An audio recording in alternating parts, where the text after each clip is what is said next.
Good evening, my fellow Americans. We don't have a final declaration of victory yet, but the numbers tell us it's clear, tell us a clear and convincing story. We're going to win this race. Just look at what has happened since yesterday. 24 hours, we were behind in Georgia. Now we're ahead, and we're going to win that state.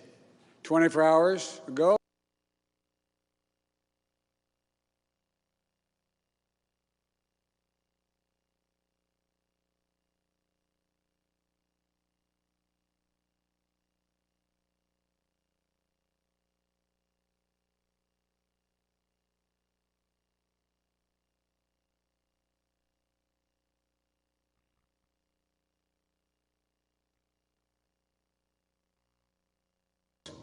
that's more than any presidential ticket has ever gotten in the history of the United States of America.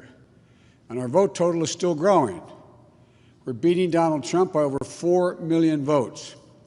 And that's a margin that's still growing as well. One of the things I'm especially proud of is how well we've done across America. And we're going to be the first Democrat to win in Arizona in 24 years. We're going to be the first Democrat to win Georgia in 28 years. And we've rebuilt the blue wall in the middle of the country that crumbled just 4 years ago. Pennsylvania, Michigan, Wisconsin, the heartland of this nation. I know watching these vote tallies on TV moves very slow, and as slow as it goes, it can be numbing. But never forget, the tallies aren't just numbers. They represent votes and voters, men and women who exercise their fundamental right to have their voice heard. And what's becoming clear each hour is that record number of Americans of all races, faiths, religions chose change over more of the same. They've given us a mandate for action on COVID, the economy, climate change, systemic racism. They made it clear they want the country to come together, not continue to pull apart. The people spoke. More than 74 million Americans, and they spoke loudly for our ticket. But while we're waiting for the final results, I want people to know we're not waiting to get the work done and start the process. Yesterday, Senator Harris and I held meetings with groups of experts on public health and the economic crisis this country is facing. The pandemic, as you also know, is getting more worrisome all across the country. Daily cases are skyrocketing, and it's now believed that we could see as many as 200,000 cases in a single day. The death toll is approaching 240,000 lives lost to this virus. That's 240,000 empty chairs, kitchen tables, and dining room tables all across America. We'll never be able to measure all that pain and the loss, the suffering that so many families have experienced. We know something about what it feels like to lose someone.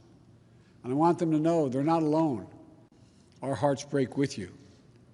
I want everyone to know on day one, we're going to put our plan to control this virus into action. We can't save any of the lives lost, any of those who have been lost, but we can save a lot of lives in the months ahead. Senator Harris and I also heard yesterday about how this recovery is slowing because of the failure to get the pandemic under control. More than 20 million people are on unemployment. Millions are worried about making rent and putting food on the table. Our economic plan will put a focus on a path to a strong recovery. Look, we both know tensions are high. They can be high after a tough election, one like we've had.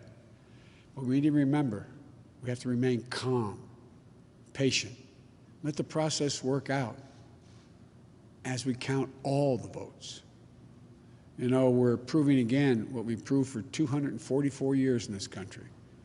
Democracy works. Your vote will be counted. I don't care how hard people try to stop it. I will not let it happen. The people will be heard. Our journey is toward a more perfect union, and it keeps moving on. In America, We hold strong views. We have strong disagreements, and that's okay. Strong disagreements are inevitable in a democracy, and strong disagreements are healthy. They're a sign of a vigorous debate, of deeply held views. But we have to remember, the purpose of our politics isn't total, unrelenting, unending warfare. No, the purpose of our politics, the work of the nation, isn't to fan the flames of conflict, but to solve problems, to guarantee justice, to give everybody a fair shot, and to improve the lives of our people. We may be opponents, but we're not enemies. We're Americans. No matter who you voted for, I'm certain of one thing. The vast majority of the almost 150 million Americans who voted, they want to get the vitriol out of our politics. We're certainly not going to agree on a lot of issues, but at least we can agree to be civil with one another. We have to put the anger and the demonization behind us. It's time for us to come together as a nation to heal. It's not going to be easy, but we have to try. My responsibility as president will be to represent the whole nation. And I want you to know that I'll work as hard for those who voted against me as those who voted for me. That's the job. That's the job. It's called the duty of care for all Americans. We have serious problems to deal with, from COVID to the economy to racial justice to climate change. We don't have any more time to waste on partisan warfare.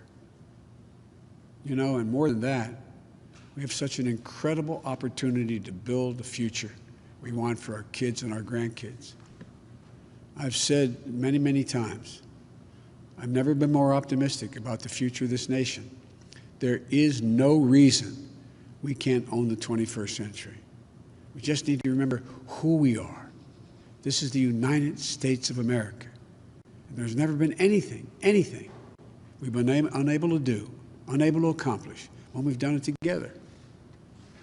I hope to be talking to you tomorrow. I want to thank you all, and may God bless you, and may God protect our troops. Good night.